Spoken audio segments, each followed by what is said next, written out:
friends, welcome to Vicky's Kitchen.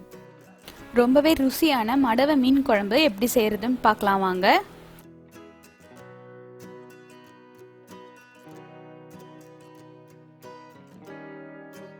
இன்னும் நீங்க என் சேனலுக்கு சப்ஸ்கிரைப் பண்ணலனா மறக்காம சப்ஸ்கிரைப் பண்ணிடுங்க. பக்கத்துல இருக்க பெல் ஐகானை கிளிக் பண்ண மறந்துடாதீங்க. ஒரு லெமன் சைஸ் புளியை 2 கப் தண்ணியில கரைச்சி எடுத்துக்கிட்டேன். குழம்பு மிளகாய் தூள் 6 டேபிள் ஸ்பூன் சேர்த்துக்கிறேன். நீங்கள் உங்கள் காரத்துக்கு ஏற்ற போல் சேர்த்துக்கோங்க. இந்த மிளகாய் தூளோட ரெசிபி வேணும்னா டிஸ்கிரிப்ஷனில் செக் பண்ணிக்கோங்க. அரை தக்காளி, 1/4 டீஸ்பூன் மஞ்சத்தூள். இப்போ நம்ம இதை நல்லா கரைச்சிக்கலாம். நான் இதிலேயே உப்பு சேர்த்துட்டேன். மீன் குழம்பு, கருவாட்டு குழம்பு எல்லாமே மண் சட்டியில் செஞ்சால் தான் ரொம்ப டேஸ்ட்டாக இருக்கும். அதனால் நம்ம இன்றைக்கி மண் சட்டியில் செய்ய போகிறோம். 1/4 கப் அளவுக்கு நல்லெண்ணெய் ஊற்றிடலாம். நல்லெண்ணெய் தான் ரொம்ப டேஸ்ட்டு கொடுக்கும் மீன் குழம்புக்கு.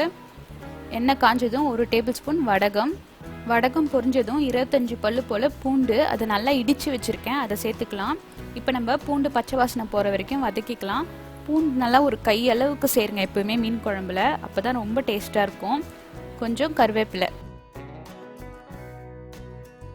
ஒரு வெங்காயம் நல்லா பொன்னிறம் ஆகுற வரைக்கும் வதக்கிக்கலாம். ஒரு தக்காளி. மடவை மீன் ரொம்பவே டேஸ்ட்டாக இருக்கும். குழம்புலாம் வச்சா வீடே மணக்கும். சதப்பத்தாக இருக்கும்.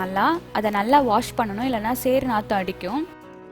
மடவை மீன் குழம்புக்கு கத்திரிக்காய் சேர்த்து பண்ணிங்கன்னா ரொம்பவே டேஸ்ட்டாக இருக்கும். 4 கத்திரிக்காய் சேர்த்துருக்கேன். கத்திரிக்காய் நல்லா வதங்கட்டும்.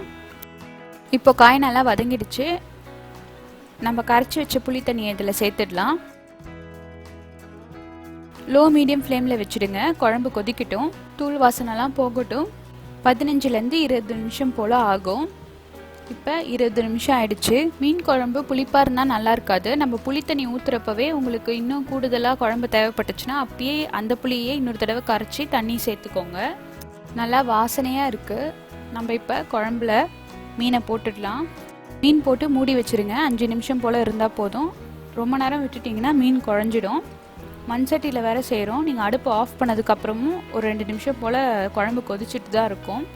நல்லா சுட சுட சாதம் போட்டு குழம்பு ஊற்றி சாப்பிடுங்க. ரொம்ப டேஸ்ட்டாக இருக்கும். இட்லி தோசைக்குமே ரொம்ப நல்லாயிருக்கும்.